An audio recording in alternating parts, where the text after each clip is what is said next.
self-justification. Look at all this fear and chaos and everything that's going on. You need us. What would you do without us?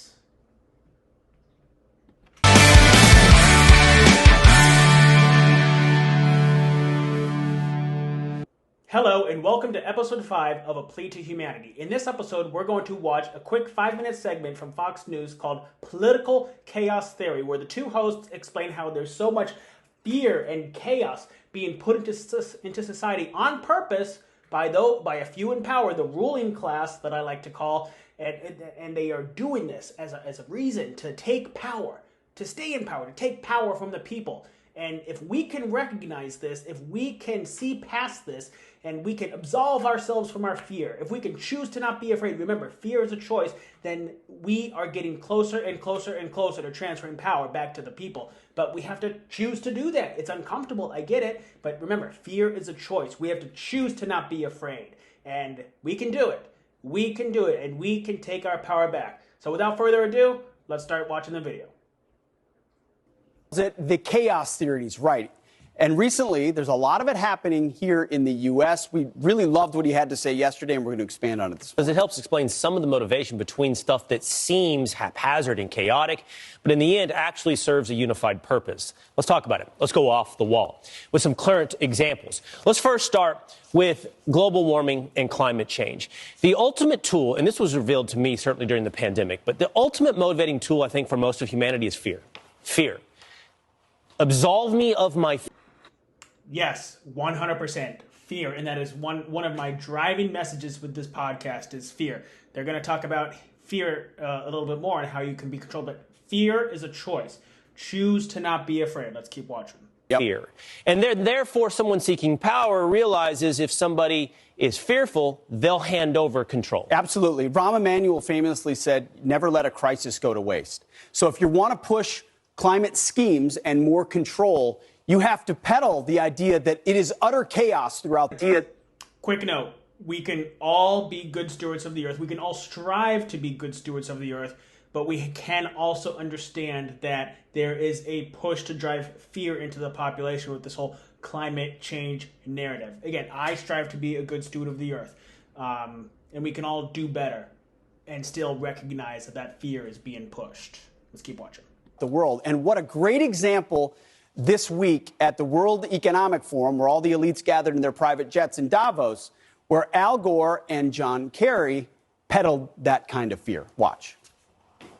Emissions are still going up. All these promises of the last few years to cut emissions are still going up. That's what's boiling the oceans, creating these atmospheric rivers and the rain bombs and causing these waves of climate refugees. It's pretty extraordinary to sit in a room and come together and actually talk about saving the planet. I mean, it's so almost extraterrestrial.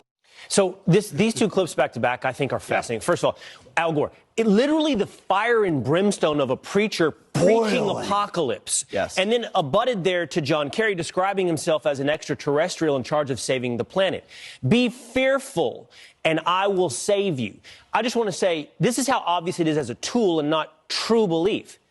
These guys flew in G5s. They flew in G5s to Davos to talk. Did you hear that? It is a tool that they are using to drive fear into your hearts, not a true belief that they have. I don't believe that they really believe that we're going to face some climate catastrophe in the near future. They want the power, and they are trying to sell you fear as a result. About this. They own homes on the ocean. Hundreds of millions of dollars he's worth. If they're worried about boiling oceans, why are they buying beachfront property? That's where Obama bought beachfront property, right there, if they're worried about rising oceans. But they tell you, eat less meat. They tell you, have a lower carbon footprint. They tell you, buy a different car. And they get rich in the process. And does your life get any better as China emits? Get any better? Buy a different car. Notice how they're pushing the electric vehicles onto the population when electric vehicles is not climate friendly, when you understand how much oil and rare earth minerals and just labor is used to create just the battery for the electric vehicle. We have literal child slave labor and countries being exploited to generate these vehicles, not to mention the amount of just oil that's being required to just create the battery in the first place. As much as it likes to? No, that's the answer. But it's chaos that benefits them. Let's talk about some more chaos that was front and center in our political sphere. Sorry, I didn't mean to pause it this often, but chaos, very important word. It is simulated or controlled chaos. They are putting chaos into the world so they can generate fear, so they can be in power. Mostly in 2020, but in Atlanta just last night. Antifa, Black Lives Matter, left-wing radical groups taking to violence on the streets in the hopes, and oftentimes that fear leads to extortion. It's if you don't do what we want, more of this will happen. Okay, now I think this one is tied to what Bongino was talking about as well, when the fear is often personified by those who disagree with you. There's a reason that you should be fearful, and it's because of those people who believe differently than you. When it comes to Antifa and BLM, the enemy is made clear. It is the racist. It is the bad person, not the bad idea, the bad person on the other side of you that must be controlled. Yes, that must be controlled. And in the case of... Okay, pause it right there because earlier one of the gentlemen said something about Antifa and Black Lives Matter as a left-wing group or left-wing ideology. I don't like the labels because why? How can Antifa be left-wing and how can your average American out there who just believes in a progressive income tax be left-wing? That doesn't make any sense to me. So that's why I don't like labels, and I just wanted to clarify that. I think Antifa is a domestic terrorist organization. That doesn't make them left-wing in my mind, right? I'm not right-wing or left-wing or anything like that. I'm no wings. Again, no labels, because labels, they make assumptions of one another. They put us in those mental boxes. So just some clarification on that.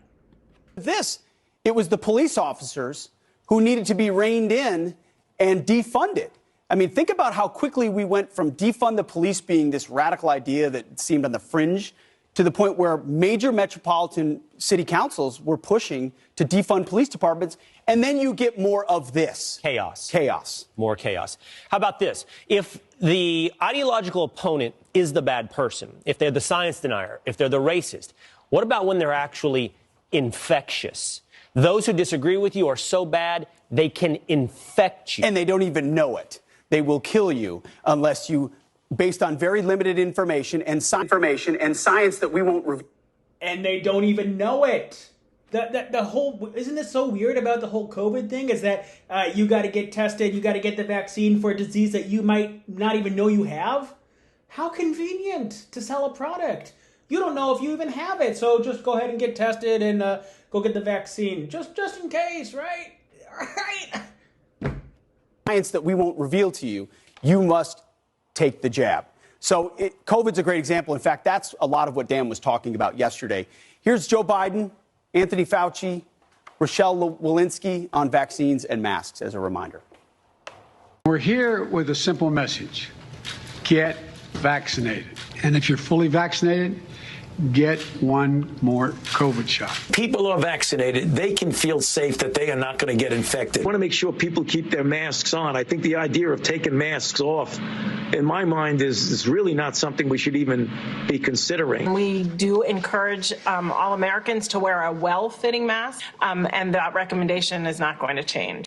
It was maximum fear, Will. So, yeah, be fearful. The zombies, those who are racist, those who are infectious, those who deny science are somewhere outside the walls. So lock yourself in the ideological prison, and we as the wardens will help you control, will give you safety. It's the chaos that leads to power, which leads to control, which leads to their self-justification. It really is self-justification.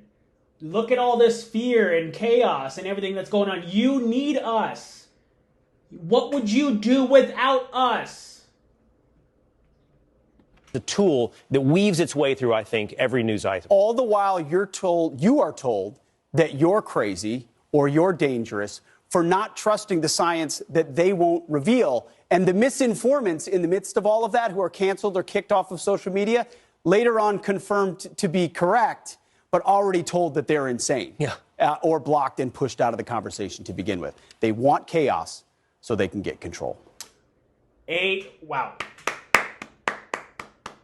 Right? Amazing. That was one of the best things that I've ever seen in my entire life. They want chaos. They want you to be fearful so you can be controlled, so they can be in power, so they can self-justify their existence and their power over you. How would you, right? You need us to keep you safe from COVID. You need us to keep you safe from all those mass shooters. You need us. We need to tax you 40 to 50% of your income for you to stay alive.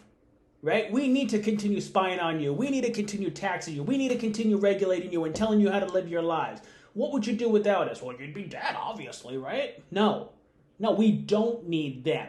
We don't need these regimists or the ruling class, again, as I like to call them. We don't need them. And the people are beginning to see that. We don't need them because the mask is slipping. The veil is being lifted in real time. We do not need them, and choose to not live in fear, because if fear is a choice and if you choose to not live in fear, we are closer and closer to taking our power back. And that is my plea to humanity. Thank you for watching. If you like this message and you like this episode, give it a like, give this channel a subscribe, and I'll see you next time. Thank you.